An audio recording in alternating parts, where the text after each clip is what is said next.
Welcome to the platform where I talk about everything relevant, topics that resonate, and help you elevate. This is the platform. If you're a new viewer or an occasional viewer, please do subscribe. Your support goes a long way. Thank you. So today's episode will be the Imago Dei, made on purpose. So on the last episode, I did get into what the Imago Dei is. The Imago Dei is the image of God, right? And we were created in the Imago Dei. We created in the image of God. Mankind was created in the image of God, right? So by being made in the image of God, we got placement of identity, and identity is a placement of being. So that is what we possess. We possess the Imago Dei. So through knowledge, you get to know what you possess and the things that you're capable of doing, since you're made in the image of God. But if you do lack the knowledge to know what it means to be made in the image of God, then you won't know how to represent yourself, So I want to read you a quote by T-Bag from the Prison Break. So in one of the scenes, I'm forgetting which season it was. So he says there, we are the captives of our own identities, living in prisons of our own creation. And this quote, it really sits with me because it explores the concept of identity as well.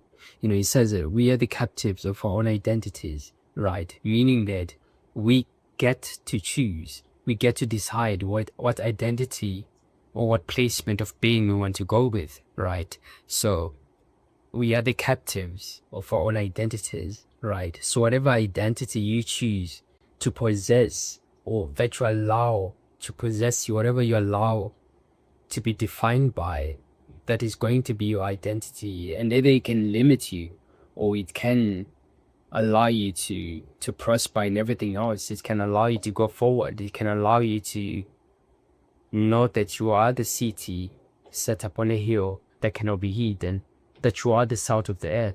It can allow you to flourish, even in seasons where other people are not flourishing, because you choose to be aligned with the identity that possesses faith, that allows you to see that thing that is positive that you cannot see, that allows you to summon that which is hidden in the ground, that allows you to produce fruit. That is what you get to choose by knowing and placing and accepting that you were made in the image of God. So at the end of the day, if you're not careful enough to know yourself, to know your identity, you might end up living in a prison that you have created by refusing that which we're called to, by refusing the greater calling of purpose, by refusing your own identity, the being that was placed into you. You can end up creating a prison for yourself.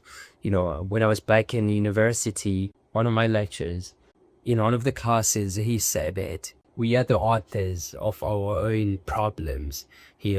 So how do we create our own problems? We create our problems when we don't choose to align ourselves with what we're called to do, with the placement of being that we're given by God, and to try to look for something else that can identify us, or something else that we settle for. But whatever you choose to settle for, to be identified with, that has no point to the Imago Dei. That is the lowest level of placement of being that you can give to yourself, because there's no greater identity than the one that aligns you with the Maker, with the Eternal One, with the Creator, that He calls you to also possess a piece of Himself.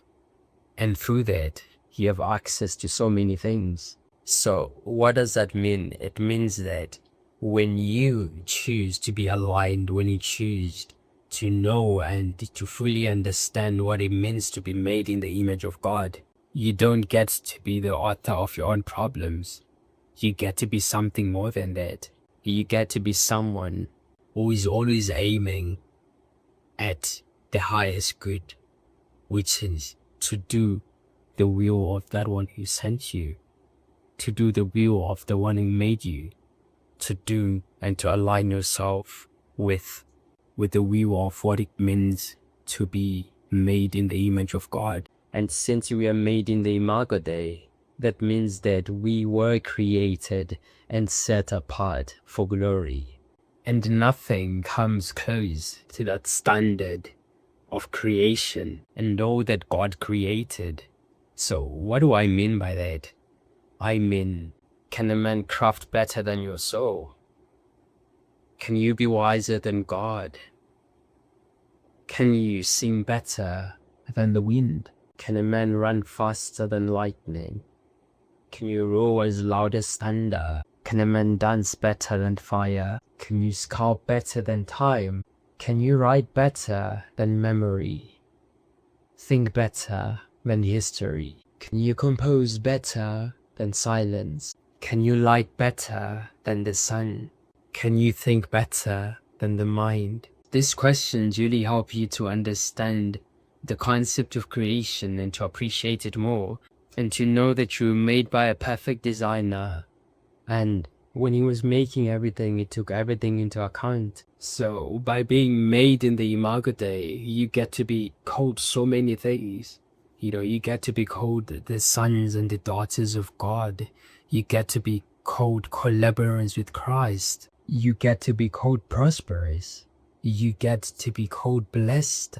You get to be called all those beautiful things. You get to be called ambassadors. And that's the concept that I want to explore more in this episode. What does it mean when the Bible says that we are ambassadors in Christ? So the whole original concept of mankind being ambassadors, it goes like this. So God creates beings in his image. He creates mankind in his image, right? And then he deploys them to come here on earth. And with that in mind, mankind is supposed to represent him whilst they're on earth. Obviously, so many things happen. Men fall from the glory of God, and we fall short of the glory of God, and all these things happen. But then comes Christ, and then he reconciles us with the Imago Dei. He reconciles us with purpose. He reconciles us to back where we're supposed to be in the beginning, in the placement of righteousness, in the right standing with the Father who made us in his image. He reconciles us with our placement of being, and which is to represent God. And all that in motion, it sets us up for purpose. So the question is, what is purpose? What does it mean? So by my definition, purpose is anything that sets us up for dominion whilst aiming at the highest good. And the highest good is always God. So there's something that Miles Monroe always said when it comes to purpose. So he said, when a purpose of a thing is not known, that thing is often abused or misused. So what does it mean to abuse something?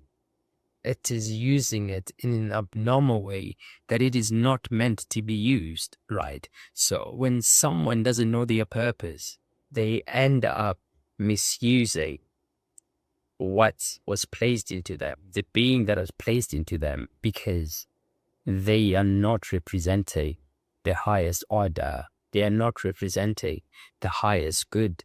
And that is what it means to misuse something. For example, let's say you are supposed to go to your business meeting or to go for a business meeting, right? You have to represent yourself in a way that that meeting is intended for, right? You can't show up to that meeting whilst you're wearing pajamas, right? Because if you go to that meeting whilst wearing pajamas, you're not misusing the pajamas because they are not meant to be in the boardroom. They are meant for sleeping. You get my point? So at the end of the day, when you don't understand the purpose of the thing, you end up misusing it because you don't know how to apply it. You don't know the application that it can be useful. That sets you up for dominion. And dominion is the highest order of things that you can aim for. And you can aim for that because you were made in the Imago Dei. You are made in the image of God. And that is what allows you to do all these things. So when it comes to ambassadors, right, as I was saying a few minutes ago, when I had introduced the concepts of ambassadors, which I want to explore more on, right, as to purpose, that we have been set for, right? To be representing God as ambassadors. So the concept of ambassadors, according to my understanding, when it originates in the Bible, it comes from 2 Corinthians 5, verse 20. In the Amplified Version, it says, "So we are ambassadors of Christ, as though we were making his appeal through us. We are Christ's representative. Plead with you on the behalf of Christ to be reconciled with God." Right? So, what is an ambassador? Right? An ambassador, by natural order of things, is a representative of a nation, right? Ambassadors are meant to be representing their original governments, where they come from, right? So it's the same with mankind, right? We made it the Imago Dei, we made it the image of God, right? That means that our original placement is not this earth, right? But our original citizenship is in heaven, right? So what does that mean? It means that we're deployed to come here on this earth for a particular reason, for a particular purpose, and the purpose is to represent the government of heaven, right? So the thing is, you cannot represent a country that you do not know because you misrepresent it, right? So you have to know the culture of the government where you come from. You have to know the laws, you have to know the natural order, you have to know points of access when it comes to your government, who you contact if you need something, or if you ever get in trouble, wherever you got deployed, right? So those are the things that go hand in hand with the concept of being ambassadors. So there are so many benefits that someone can have by being an ambassador, right? You can have diplomatic immunity. You can have so many benefits like protection, even financial benefits as well. So when it comes to ambassadors, let's say they're going to sleep at a hotel. So whatever floor they get to go for, right? It's never the bottom floor or the top floor, right? It's usually the floor that is within the middle section, right? So why is it that they have to stay on these floors, right? So there's so many reasons: for security purposes, for protection purposes, and financially as well. The government is the one that takes care of these things, when it comes to they stay wherever they are staying, and some governments do extend the courtesy to their families as well, the families of the ambassador, whereby even when it comes to school, the government is now the one that's taking care of those things, because this person is representing the government in another nation, right? And let's say an ambassador is attacked, right, in that nation where they were deployed to war. An attack on that person, since they're the ambassador, when they are attacked, right, it's not just an attack on them. An attack on them is also an attack on their government. So that means that any person who's attacking you, they are not attacking you alone because you were made in the Imago Dei and you do believe in the concept that Christ is the Savior. That means that when someone attacks you or someone offends you, they are not only offending you, but they are also offending your government, right? So I always told some people that, you know what, if someone attacks me, if someone says something against me, or if someone wants to come against me, well, they better know that they're just not going to deal with me. Actually, I won't even deal with them because it's not my responsibility, but it's the responsibility of my government to be taking care of such issues like that. And what do I mean when I say my government? By my government, I mean that the government of heaven, because it is the governing authority of everything that happens on earth. So that's why when you're praying the Lord's Prayer, you say, "Thy will be done on earth as it is in heaven," because the earth is supposed to be the reflector of heaven, right? Because what is heaven?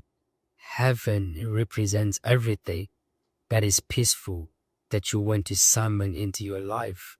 Heaven represents a kingdom of influence that can turn a stone into bread, and you can eat it because that bread is more than just bread, but it is the bread of life. So all these things, all these benefits you get to have them because you know that you were made in Imago Dei and you were made to represent God because He is the author of everything, right?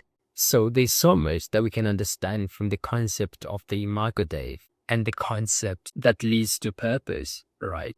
I obviously didn't touch on every concept of the Imago Dei or every layer that concentrates on the aspect of purpose, but it's all about knowing the fundamental foundations that allow you to grow and that allow you to see yourself in a better light by knowing what you possess as an individual, and it's all about the mindset that you have, because the mind is also a powerful thing.